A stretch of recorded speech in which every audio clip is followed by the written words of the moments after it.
Bom, pessoal, agora o objeto do nosso estudo será a ação revisional, que conta com previsão na Lei 8245 de 91, nos artigos 68 a 70 e também mencionada no artigo 19 da mesma lei e no artigo 51.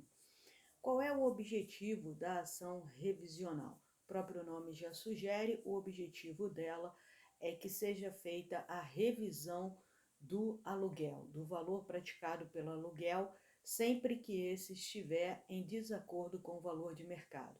Então é muito importante que seja dito isso. Não é uma revisão baseada na vontade de uma das partes, porque as partes entendem que o aluguel está desatualizado, para mais ou para menos. A questão é que é necessário que se façam provas de que o aluguel de fato está em desacordo com o mercado, com aquele que é praticado pelo mercado. Portanto, essa é uma ação de conhecimento ou de amplitude limitada, tá certo? Qual é o requisito temporal para que possa ser proposta uma ação revisional? Esse requisito temporal está previsto no artigo 19, que nos informa que a ação revisional poderá ser proposta tanto pelo autor, pelo locador, quanto pelo locatário, após transcorridos 3 anos de vigência do contrato ou 3 anos do último acordo que fixou o preço do aluguel. Então, como requisito, nós temos o requisito temporal, 3 anos de vigência do contrato ou 3 anos de vigência do último acordo que fixou o preço do aluguel. E o segundo requisito é que o aluguel, portanto, esteja em desacordo com aquele praticado pelo mercado, certo? Esses são os dois requisitos para a propositura da ação revisional. Não temos mais o rito sumário no CPC.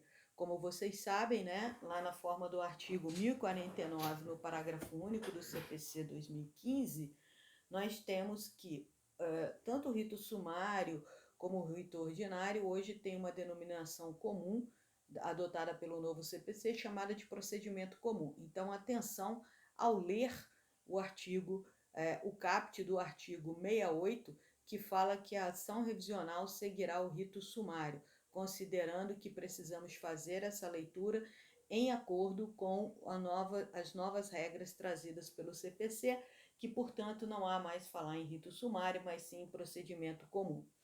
A petição inicial da ação revisional, além de atender aos requisitos previstos no artigo 319, deverá indicar de modo claro e preciso o valor do aluguel pretendido pelo autor.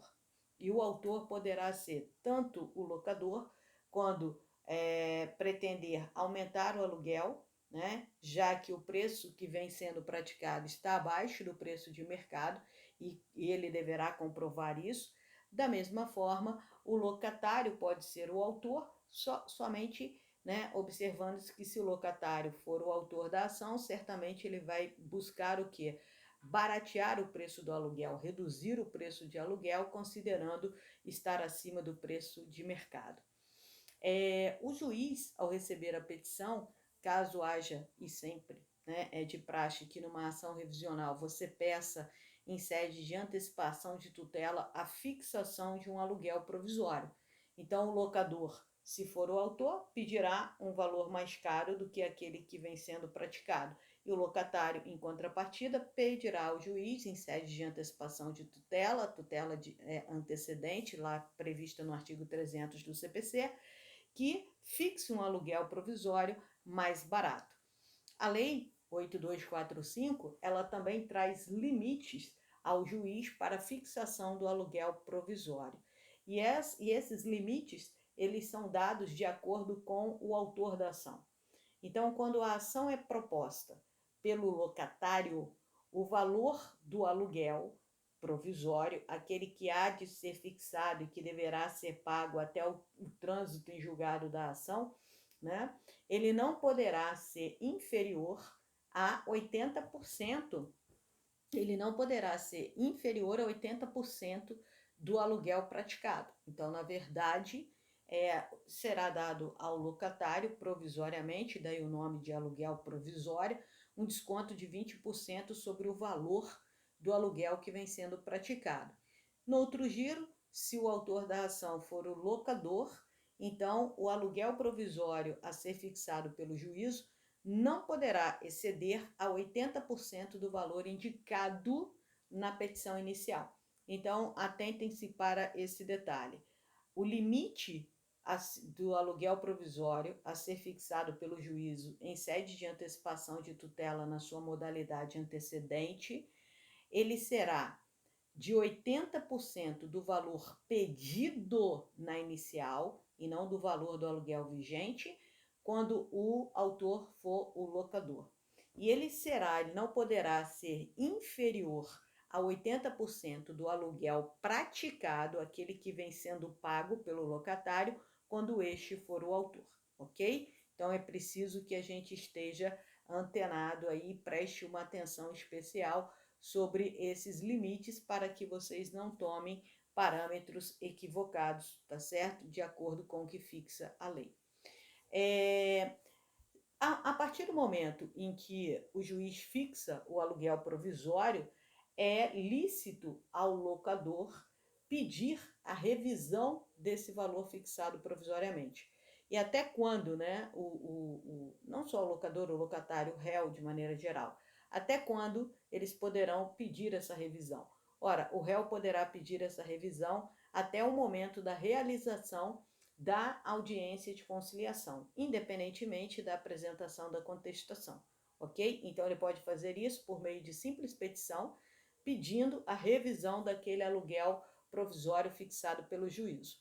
Há que se dizer também que, uma vez protocolada essa petição pedindo a reconsideração do aluguel, né, fixado provisoriamente pelo juiz, pedindo que ele reveja o valor ali estipulado, quando há propositura dessa petição, interrompe-se o prazo para a propositura do agravo de instrumento. Lembrando que agravo de instrumento é o recurso que manejamos sempre que desejamos atacar uma decisão interlocutória, aquela proferida no curso do processo e que não tem caráter, né, não tem natureza terminativa.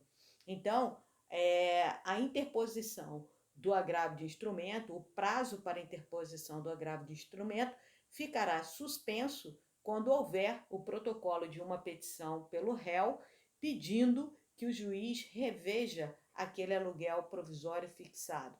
E o momento para pedir essa revisão, para pedir que o juiz reavalie o aluguel provisório, é até a realização da audiência de conciliação. Também é importante dizer o seguinte, que hoje, na nova sistemática do Código de Processo Civil, o prazo para a propositura da contestação, para apresentação, não propositura, para apresentação da contestação, começa a contar após a realização da audiência de conciliação. Então, o réu tem 15 dias para contestar, 15 dias úteis, e os prazos estipulados lá no Código de Processo Civil se aplicam aqui também à Lei de Locações, então o réu terá 15 dias úteis para apresentar a sua contestação após a realização da audiência de conciliação, tá? A menos que o réu peticione pedindo cancelamento da audiência de conciliação, e aí o prazo para contestação começa a contar do dia do protocolo dessa petição pedindo cancelamento da audiência de conciliação, ok? Então, eu digo isso, pessoal, porque temos que ter uma atenção especial para a leitura do inciso 4º do artigo 68 da Lei 8245, que fala que o momento da apresentação da contestação seria na audiência de conciliação. Essa regra não se aplica mais de acordo com a nova sistemática do Código de Processo Civil. Existe uma questão também sobre a estabilização da tutela antecipada, na forma do artigo 304 do CPC. Segundo doutrinadores, a fixação do aluguel provisório, se não houvesse a interposição do agravo de instrumento e nem também o pedido de revisão por parte do réu, haveria possibilidade da tutela antecipada se estabilizar na forma do 304 e na forma como certamente vocês estudaram em processo civil, tá? Em Código de Processo Civil. Ok, pessoal? Que não é a nossa matéria aqui, né? Mas cumpre mencionar que a doutrina entende ser possível a estabilização da tutela antecipada caso não haja a interposição de agravo de instrumento e nem o pedido de revisão do aluguel provisório fixado pelo juiz, pedido esse a ser feito pelo réu. Com relação à estabilização, né, os efeitos da estabilização da tutela antecipada, eu não vou adentrar porque não é a nossa matéria e eu tenho certeza que vocês estudaram isso em código, em processo civil e sabem do que estou falando, ok? Não poderá, pessoal, ser proposta uma ação revisional caso haja um prazo para a desocupação do imóvel pendente, em aberto, em curso. Esse prazo poderá ser aquele prazo fixado no artigo 46, inciso 1 da lei. O que diz o artigo 46, inciso, né? Lá no artigo 46. O artigo 46 fala do término do contrato de locação e ele se aplica para aqueles contratos realizados na modalidade escrita e com prazo igual ou superior a 30 meses. Então, quando é fixado, né, realizado um contrato de locação residencial com prazo igual ou superior a 30 meses, e desde que tenha sido feito na modalidade escrita, vencido o prazo, nos primeiros 30 dias, o locador poderá pedir a desocupação do imóvel sem a necessidade de conceder prazo para desocupação. Passados 30 dias do vencimento, o locador ainda continua podendo pedir o imóvel a qualquer tempo, desde que ele conceda 30 dias para que o locatário desocupe o imóvel. E aí é justamente esse prazo aqui, esse prazo de 30 dias que a lei exige que seja dado para o locatário desocupar o imóvel após o vencimento da locação, né? Locação essa que teve uma duração igual ou superior a 30 meses e que foi pactuada num contrato na modalidade escrita, e também desde que o imóvel esteja sendo pedido depois de transcorrido o prazo de 30 dias de vencimento da locação. Então, é esse prazo que faz menção a lei aqui, tá? Que faz menção o nosso parágrafo 1º do artigo 68 da lei. E também esse prazo poderá ter sido estipulado em sede de uma ação judicial ou também por mútuo acordo. Então, o resumo da ópera é: havendo um prazo para desocupação do imóvel, não há mais falar em ação revisional. Tá? Então, se já houve determinação para desocupação do imóvel, tá certo? A determinação prevista no artigo 46 ou uma determinação dada numa outra ação por um juiz, né? Mas lá, ou que as partes livremente tenham pactuado a desocupação, durante esse prazo não será possível, evidentemente, a propositura de uma ação revisional, e depois dele muito menos, já que presume-se que se você vai rever aluguel, a locação está vigente, está em curso, e se há desocupação do imóvel, presume-se que a locação chegou ao fim, né? Exceto, como falamos, na ação de despejo, e aí desde que seja um despejo injusto. Bom, durante o curso da ação revisional, e é muito comum, né, que seja fixado um aluguel provisório, durante o curso da ação revisional, esse aluguel provisório sofrerá reajustes, né, de acordo com a periodicidade prevista no contrato ou de acordo com o que dispuser a lei, caso o contrato seja silente em relação ao reajuste dos aluguéis. O aluguel que for fixado em sentença, aquele aluguel que o juiz entender adequado para aquela locação, ele retroagirá a data da citação. Então, ele passa a ser devido desde a data da citação do réu.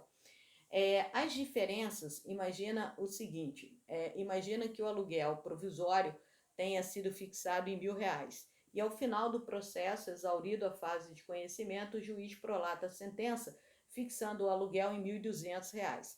Então, as diferenças devidas, por que devidas? Porque o juiz fixou o aluguel provisório em 1.000, agora ele fixou o aluguel definitivo em sede de sentença em 1.200. Então, as diferenças devidas, ou seja, R$ 200, porque ele fixou o provisório em 1.000 e fixou o definitivo em 1.200, então as diferenças de R$ 200, elas serão pagas corrigidamente, tá? Após o trânsito em julgado da decisão. Então, elas sofrerão a correção monetária, esses R$ 200 sofrerá a correção monetária desde a data em que se tornaram vencidas, e elas só poderão, essas diferenças deverão ser pagas após o trânsito em julgado do processo. Essas diferenças, o valor dessas diferenças serão executados será executada nos próprios autos da ação revisional, tá? Então, pessoal, a diferença o juiz fixou em 1.000, e aí lá o provisório, e lá na sentença ele fixa em 1.200. A citação se deu há 6 meses atrás, então há 6 meses o réu vem pagando o aluguel provisório, ou seja, o aluguel de R$ 1.000. Como o juízo fixou em 1.200 e esse 1.200 retroage a data da citação, ele deve 6 meses, a diferença de R$ 200 pelos 6 meses. Que 6 meses? Da citação até a prolação da sentença. Então, esses R$ 1.200 serão corrigidos monetariamente e deverão ser pagos após o trânsito em julgado da ação, tá? Agora, o réu, ele pode não apresentar a contestação, tá certo? E concordar com o valor. Ele pode não apresentar, apaga. O réu, ele pode, pessoal, fazer o pedido, tá? Para que, se a proposta, né? Se o pedido, havendo pedido e tendo sido a ação proposta pelo locador ou pelo sublocador, é possível fixar o quê? Fixar uma nova data para reajuste dos aluguéis ou mesmo um novo indexador. Então, olha só, se a ação foi proposta pelo locador ou pelo sublocador, então, certamente, para elevar o preço do aluguel que vinha sendo praticado, é possível, desde que tenha sido feito expressamente esse pedido da inicial, que o juiz fixe uma nova data para reajuste do aluguel ou um novo indexador. Por exemplo, era usado o IGPM e agora pretende-se usar o IPCA. Assim, se pedir o réu, se o juiz julgar, né, conveniente, ele poderá trocar o IGPM pelo IPCA. Imagine que o mês de reajuste do aluguel seja janeiro e o autor pede para que passe a ser março. Se o juiz também entender cabível o pedido, poderá conceder, e a partir de então o aluguel será reajustado todo mês de março anualmente através do índice IPCA, né? E não mais janeiro e IGPM como era originariamente quando o contrato foi feito. Também é possível ao juiz homologar acordo para desocupação do imóvel, que será executado mediante mandado de despejo. Tá certo, pessoal? Então, esses são os principais aspectos, as principais notas sobre a ação revisional, que é a ação que tem como objetivo a revisão de um aluguel com base no preço, né, praticado pelo mercado. O aluguel está defasado e desde que não tenha sido possível uma negociação entre locador e locatário extrajudicialmente. Então, se não foi possível chegar a um acordo e desde que o contrato tenha 3 anos de vigência ou desde que tenha transcorrido esse mesmo prazo de 3 anos desde o último acordo que fixou o preço do aluguel, é possível para qualquer das partes, tanto o locador quanto o locatário, sublocador, proporem a ação revisional para rever o preço do aluguel praticado. Tá bom? Agradeço e espero vocês no próximo encontro. Tchau, tchau.